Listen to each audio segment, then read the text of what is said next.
خاتم النبیین اللہم صلی علی نور الظلامی اللہم صلی علی بدر الکمالی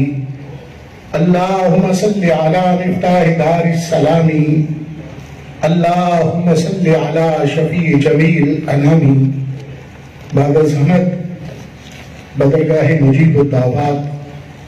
خالق کائنات جل وعلا و درود و حضور سرور کائنات فخر موجودات نور مجسم شفیع معظم رحمت دو عالم حضرت احمد مجتبیٰ جناب محمد مصطفیٰ علیہ السلام معزز سامعین حاضرین علماء کرام وارثان منبر و محراب اصحاب عقل و بینش اہل محبت و طریقت نہایت ہی واجب الاحترام حضرت پیر طریقت قبلہ میاں غلام قدیر نقشبندی صاحب زاد اللہ مجدہ سجادہ نشین آستانہ علیہ کوٹلہ شریف آبشار علم و حکمت ظفر اہل سنت حضرت علامہ شیخ الحدیث مفتی ڈاکٹر پروفیسر محمد ظفر اقبال جلالی دام اللہ اقبالہ علی الظفر جنرل سیکرٹری جماعت جلالیہ پاکستان محب فی اللہ علامہ پیر غلام مصطفیٰ صدیقی صاحب سرپرست جماعت جلالیہ ضلع لاہور خطیب اہل سنت محب فی اللہ علامہ غلام مرتضیٰ صدیقی جلالی صاحب صدر جماعت جلالیہ ضلع لاہور محب فی اللہ قاری شبیر احمد صاحب جنرل سیکرٹری جماعت جلالیہ ضلع لاہور اور دیگر سٹیج پر جلوہ گر قابل قدر شخصیات، آج انتہائی خوشی اور مسرت کا موقع ہے کہ جماعت جلالیہ ضلع لاہور نے ہمیں ایک ایسا خوبصورت ماحول میسر کیا جس کے اندر ہم جانشین رسول خلیفہ بلا فصل افضل البشر بعد الانبیاء جناب سیدنا صدیق اکبر رضی اللہ عنہ کا ذکر خیر سن کے اپنے ایمانوں کو تازگی اور اپنی روح کو بالغی عطا کر سکیں، اس لیے کہ ان مبارک شخصیات کا تذکرہ ان کے لیے نہیں کیا جاتا بلکہ اپنی ایمانی تقویت اور باطنی اصلاح کے لیے ان شخصیات کا ذکر خیر کیا جاتا ہے۔ مولانا روم مست بادہ قیوم رحمہ اللہ نے مثنوی شریف کے اندر اس بات کی طرف توجہ دلائی ہے، ذکر پیراں تازہ ایمانش کند قصہ جلوہ بر جانش کند، کہ اللہ کا ذکر ایمان کو تازگی عطا فرماتا ہے اور روح کو بالغی عطا فرماتا ہے۔ حضرت سیدنا صدیق اکبر رضی اللہ تعالیٰ عنہ وہ عظیم المرتبت شخصیت ہیں جنہیں رب تعالیٰ نے امام الانبیاء سید الانبیاء جناب مصطفیٰ کریم صلی اللہ علیہ وسلم کی مصاحبت خاصہ اور نیابت خاصہ کے لیے منتخب فرمائے۔ ایسی ہستی کے اندر رب تعالیٰ نے بے شمار اوصاف رکھے، لا تعداد کمالات رکھے، جن کا ذکر خیر کرنا اس مجلس کے اندر ممکن نہیں۔ صرف اتنی بات عرض کروں گا کہ امام الانبیاء سید الانبیاء جناب مصطفیٰ کریم صلی اللہ علیہ وسلم کو جب سفر ہجرت کا حکم مبارک ہوا تو جس ہستی پر آپ نے اعتماد فرمایا اور اللہ رب العزت نے جس ذات کی سنگت کا امام الانبیاء صلی اللہ علیہ وسلم کو حکم فرمایا، وہ ذات اقدس تفسیر امام حسن عسکری کے اندر موجود ہے۔ امرک ان تصحب بابی بکر، حکم دیا گیا کہ سیدنا ابو بکر رضی اللہ تعالیٰ عنہ کو اپنی سنگت کے لیے اختیار فرمایا۔ وہ جناب سیدنا صدیق اکبر رضی اللہ عنہ کی ذات گرامی ہے۔ علماء آپ کی فضیلت اور آپ کی خصوصیات، انفاق فی سبیل اللہ کے حوالہ سے آپ کی خدمات، ان کا ذکر خیر فرما رہے تھے۔ انفاق فی سبیل اللہ میں بھی یقیناً آپ سبقت والے ہیں، اور اخلاص اور للہیت کے اندر بھی آپ سبقت والے ہیں، اور نبی پاک صاحب الاولاق صلی اللہ علیہ وسلم کے عشق اور محبت کے اندر بھی یقیناً آپ سبقت والے ہیں۔ افضلیت سیدنا صدیق اکبر رضی اللہ عنہ کے حوالہ سے امام ربانی قیوم زمانی حضور مجدد الفسانی شیخ احمد علی فاروقی رحمہ اللہ نے مکتوبات شریف کے اندر جو اسباب ذکر کیے ہیں، ان اسباب میں سے ایک بنیادی سبب سیدنا صدیق اکبر رضی اللہ عنہ کا وہ اخلاص اور للہیت ہے۔ نبی پاک صلی اللہ علیہ وسلم کی خدمت کا جو انداز سیدنا صدیق اکبر رضی اللہ عنہ کو حاصل ہوا، وہ شاید کسی اور کے حصہ مبارکہ کے اندر نہیں آیا۔ اس لیے دیکھیں، مال خرچ کرنا جس کے پاس موجود ہو وہ اربوں اور کروڑوں میں بھی کر سکتا ہے، لیکن جو محبت اور اخلاص سیدنا صدیق اکبر رضی اللہ عنہ کی ہے، ہجرت شریف کے معاملے میں یہ بات ابن عساکر نے بھی لکھی ہے، امام جلال الدین سیوطی رحمہ اللہ نے بھی لکھی ہے کہ سیدنا صدیق اکبر رضی اللہ عنہ نے 2 اونٹنیوں کو پالنا شروع کر دیا کہ جب ہجرت کا موقع آئے گا، ایک اونٹنی امام الانبیاء صلی اللہ علیہ وسلم کی بارگاہ میں پیش کروں گا، ایک پر خود سفر کروں گا۔ اور پھر دیکھیں، جنہیں مکہ شریف میں رہنا نصیب ہوا یا وہاں کے ماحول کو دیکھنا نصیب ہوا، وہاں کیکر کا درخت تلاش کرنا بڑا مشکل عمل ہے۔ سیدنا صدیق اکبر رضی اللہ عنہ نے 6 ماہ تک مسلسل ان اونٹوں کو، اونٹنیوں کو کیکر کی ٹہنیوں کی خوراک مہیا کی، اس لیے کہ اونٹنیاں سفر کے لیے زیادہ مفید اس صورت میں ہو سکتی ہیں، اور ایسے مشکل سفر کے اندر فائدہ مند اس صورت کے اندر ہو سکتی ہیں کہ جب کیکر کی ٹہنیوں کی خوراک کو کھاتی ہیں۔ 6 ماہ تک مسلسل یہ انتظام فرماتے رہے، کیکر کو تلاش کرنا، ٹہنیاں پھر لانا، اور پھر اونٹنیوں کی خدمت میں اسے پیش کرنا۔ یہ سیدنا صدیق اکبر رضی اللہ عنہ کا وہ انداز محبت ہے جو شاید رب تعالیٰ کی بارگاہ میں مقبول ہوا، اور سفر ہجرت کے لیے آپ کی معیت اختیار کرنے کا امام الانبیاء صلی اللہ علیہ وسلم کو حکم فرمائے گا۔ اور اس سفر مبارک کے اندر کتنے ایسے مرحلے ہیں جس کے اندر حضرت سیدنا صدیق اکبر رضی اللہ عنہ کا یہ جذبہ سامنے آتا ہے۔ ایک مرتبہ نہیں، سفر ہجرت کی کئی گواہیاں موجود ہیں کہ سیدنا صدیق اکبر رضی اللہ عنہ نے اپنی جان امام الانبیاء صلی اللہ علیہ وسلم کی ذات اقدس پر وارنے کا عزم فرمایا۔ پہلی تو یہی بات دیکھ لیں کہ جس ہستی کے بارے میں عرب شریف کے اندر یہ اعلان موجود ہو کہ 100 سرخ اونٹ اسے دیے جائیں گے، جو امام الانبیاء صلی اللہ علیہ وسلم کو قریش کے پاس لے کے آئے گا کسی کیفیت کے اندر بھی، اس ہستی کی سنگت اختیار کرنا، ایسے مرحلہ کے اندر یقیناً اپنی جان کو ہتھیلی پر رکھنے کے مترادف ہے۔ اور سیدنا صدیق اکبر رضی اللہ تعالیٰ کو اکیلے اس خدمت کے اندر موجود نہیں، آپ تو یقیناً اس مقام اور اس رفت اور اس بلندی پر موجود ہیں کہ امام الانبیاء صلی اللہ علیہ وسلم کی ذات اقدس کے سامنے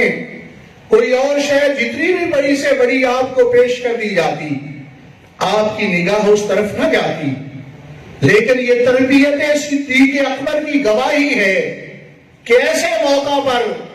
جناب سیدہ اسماء رضی اللہ تعالیٰ عنہا گھر میں کھانا تیار کرتی اور غار ثور کے دہانہ پر جا کر کھانا پیش کرتی. ایک دن بھی یہ شیطانی وسوسہ ذہن کے اندر نہیں آیا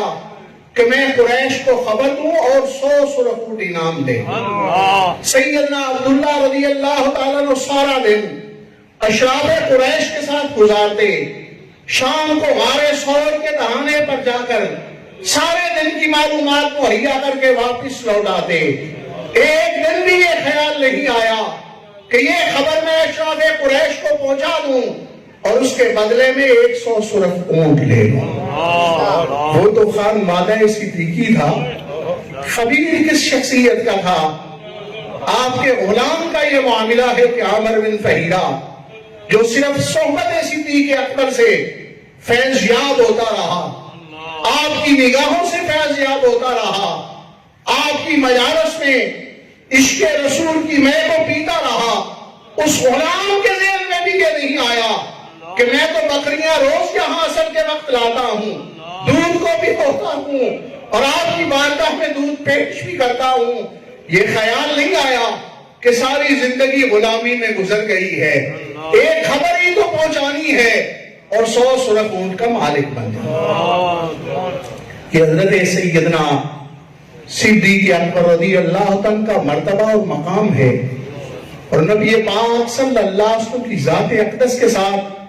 آپ کا یہ ناطہ اور تعلق ہے کہ اس انداز میں خدمتیں پیش کرتے رہے، اس انداز میں عشق کی سوغات کو پیش کرتے رہے،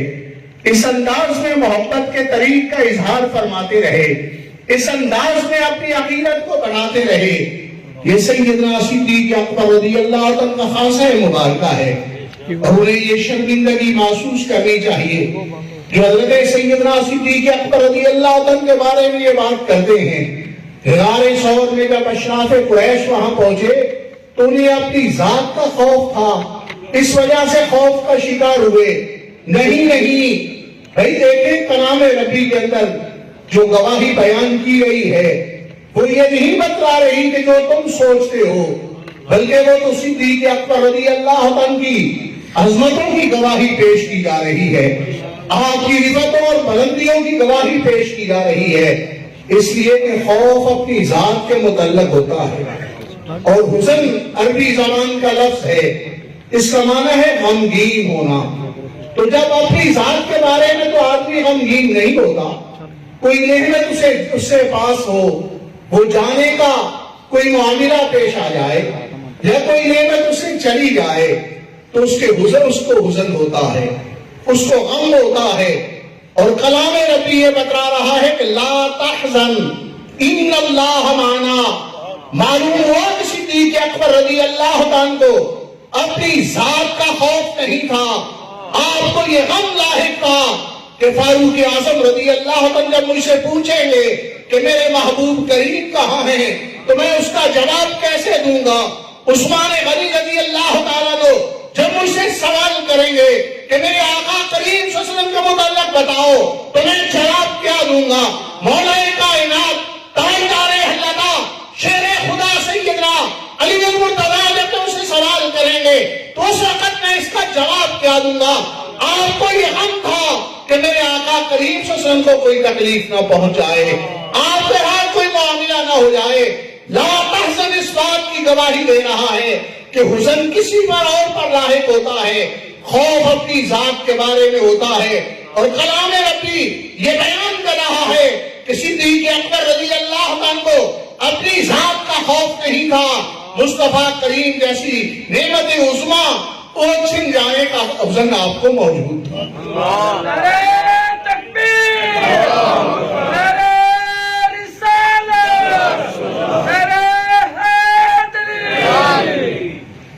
حضرت سامین، حضرت سیدنا صدیق اکبر رضی اللہ عنہ کو جو فضیلتیں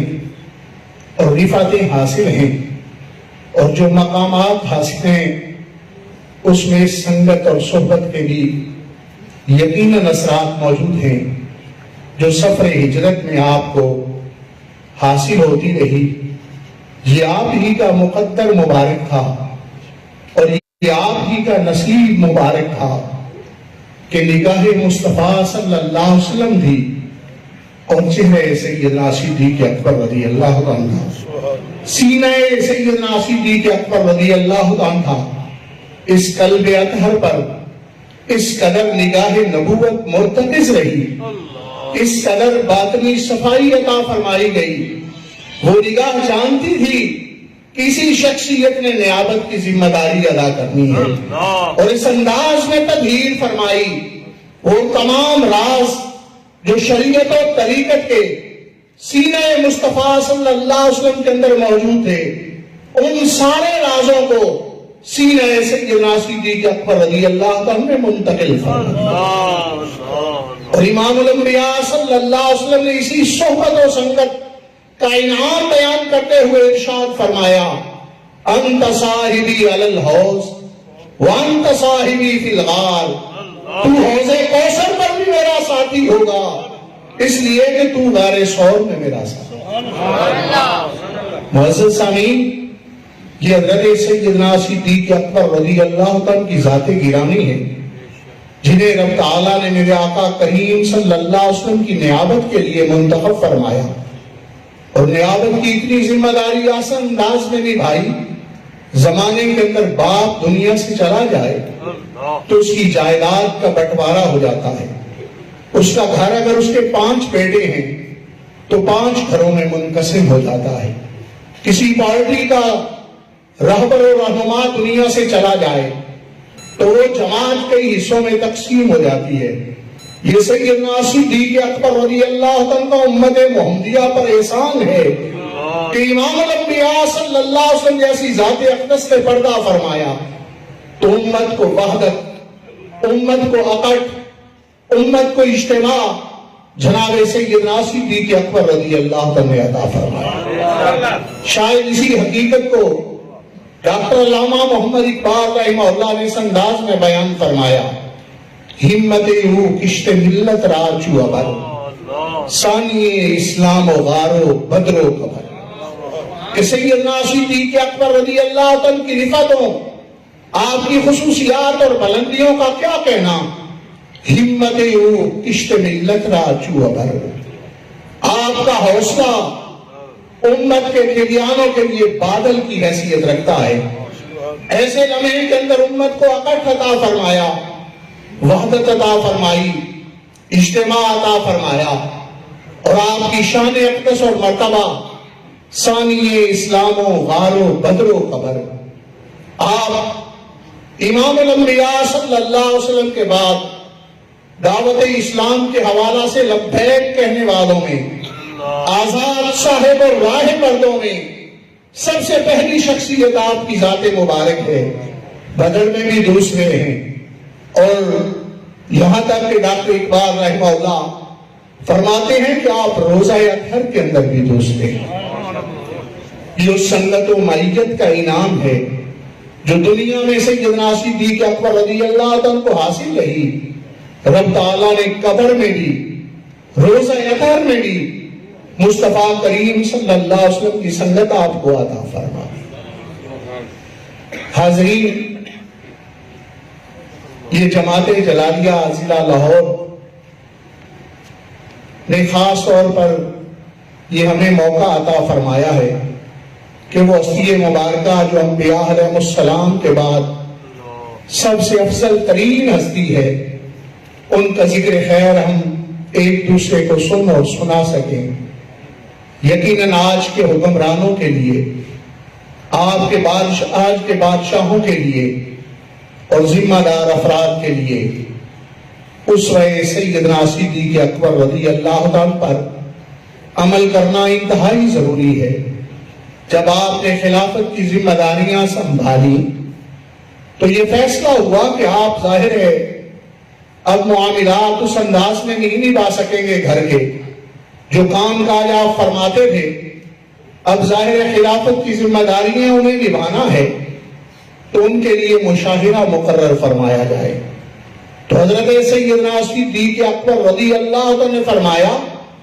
جو ایک مزدور کی یومیہ اجرت ہے اس مزدور کی اجرت کے مطابق امیر المومنین کا مشاہرہ مقرر فرما دیا. آج کے سلطان اور بادشاہ جو ریاست مدینہ منورہ کے خواب تو دیکھتے ہیں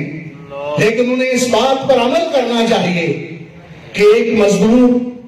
اس کے لیے جو ماہانہ تنخواہ مقرر کی گئی ہے حکومت کی طرف سے اس کی جو اجرت مقرر کی گئی ہے کہ یہ ماہانہ دی جائے. کیا ہمارا وزیر اعظم بھی بیت المال سے وہی لے رہا ہے؟ حکومت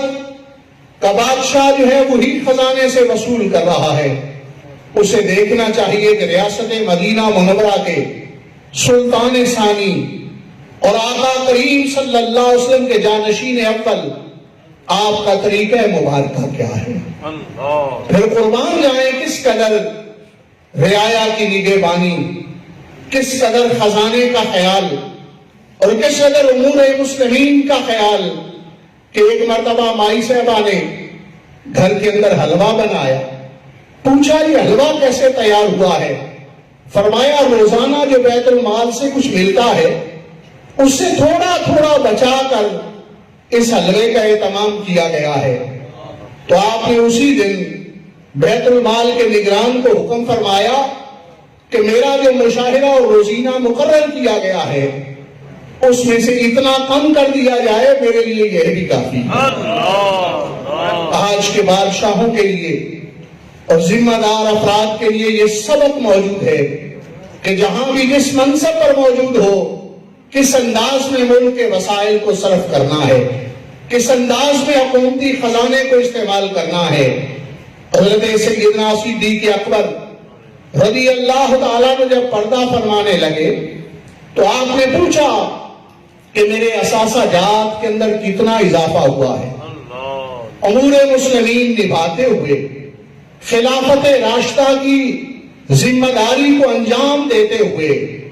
ریاست مدینہ منورہ کے سلطان ثانی کی حیثیت سے جو وقت میرا گزرا ہے اس کے اندر میرے اثاثہ جات کے اندر کتنا اضافہ ہوا ہے. جب آپ نے پوچھا گیا، آپ نے سوال کیا تو آپ کی بارگاہ میں عرض کیا صرف ایک اونٹنی ہے، وہ اونٹنی اس سے یہ کام لیا جاتا ہے کہ وہ پانی پہنچاتی ہے اور اس کے ساتھ ساتھ ایک چادر موجود ہے اور اس کے ساتھ ساتھ جو ہے جس سے تلواروں کو سیکل کیا جاتا ہے وہ موجود ہے. تو آپ نے فرمایا تینوں چیزیں میرے بعد جو امیر المومنین ہوں ان کی خدمت میں پہنچا دینا، تو بیت المال میں اسے جمع کروا دینا. جب تینوں اشیاء سیدنا فاروق اعظم رضی اللہ عنہ کی بارگاہ میں پیش کی گئی تو آپ جیسا جری اور بہادر اور شجاع اور تقوی دار انسان، آپ نے یہ گواہی پیش کی کہ اے سیدنا صدیق اکبر رضی اللہ تعالیٰ عنہ خلافت کا بڑا ہی مشکل معیار مقرر فرما کے چلے گئے. یہ حضرت سیدنا صدیق اکبر رضی اللہ عنہ کا اسوہ کاملہ ہے. کیا آج کے بادشاہ، آج کے حکمران، آج کے مناصب پر فائز رہنے والے لوگ یہ سوچتے ہیں کہ اقتدار کی صورت میں ہمارا اثاثہ جات ان کے اندر کتنا اضافہ ہوا، کتنے وہ اثاثے بڑھے، اور اس کے بارے میں کیا وہ یہ رویہ رکھتے ہیں جو حضرت سیدنا صدیق اکبر رضی اللہ عنہ کا طریقہ مبارکہ تھا. آپ نے یہ مبارک اسوہ کاملہ آج کے دور کے ہمارے مناصب عہدے اور ذمہ داریاں رکھنے والوں کے لیے چھوڑا کہ کس انداز میں ذمہ داری سے انصاف کرنا ہے، کس انداز میں بدعنوانی اور بددیانتی سے بچنا ہے. اللہ رب العزت ہمیں سیدنا صدیق اکبر رضی اللہ عنہ کی محبت پر حشر، قبر اور اس جہان میں قائم رکھے. وما علیہ الا البلاغ المبین.